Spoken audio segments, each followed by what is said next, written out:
bagya sa imo.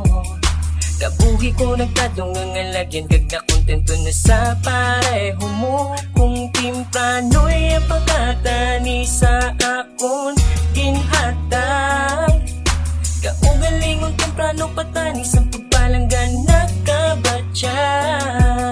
Madamoy nga batasan na matamat nagnipis kag imo, mandin pagtula batasan ko nga paris gani ka pa. Salamat ko nga ikaw sa kabuhi ko, hinggaan mo sang rason kaginsanad mo ang kalibutan ko.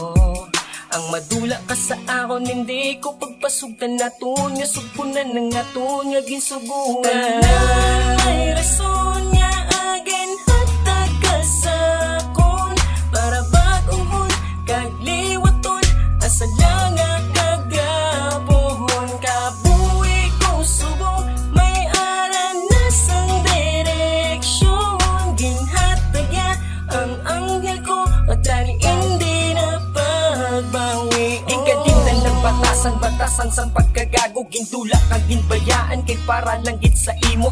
Madamong nga salamat sa akong ginatag mo na ang babae nga makapabag-usab. Bilog ko nga kabuhi kag sa sungay nagputod, may rason na mga buhi kay siya na akon ukod. Sa iya pagsulod iyat tanan gintunaw ka ilinit nga batasan na matamat nga gimbugnaw. Pasalamat kay kalipay tumalapot na sa langit, isa lang ni mag-abot gani di na pwede masulit ang babae nga mapagupag sa akon magabay. Promise di ko magpapintar bisan pa sa panulay, tanan gid may rason nga aging padalaya ka.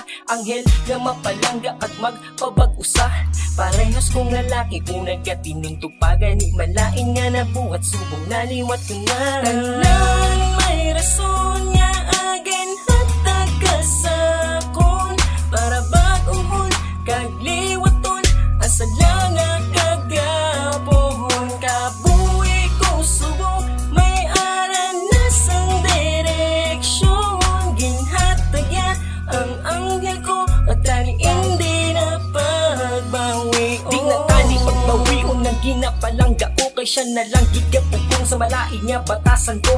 Ang pag-abot gisakon matawag kuning nga swerte, di na tani ma-expire infinity kag permanente. Kay muna na patsyagan sugod sa iya pagkare, kag amay na muntanan bantayan mo kit kami nga hindi maguba ang pagpalangga nga galibot. Buligan mo pagitani pundasyon namon magpakod, halungan ko gidi ang ilmo nga ginpadala. Kay siya ni akong kusog kag perminaga bulong sa akon nga kakapoy kag sa akong kasubo. Madamo gid nga salamat gid nga dako, kag palangga tagid ka kag di ka gid maminsan nga mahimo ko sang malain. Kay ikaw lang gid bala ang nagpatinaw sang pananaw kag nagtaglong sang kabuhi. Salamat gid sa ibabaw gugma mo sa akong nagpuli. Tanan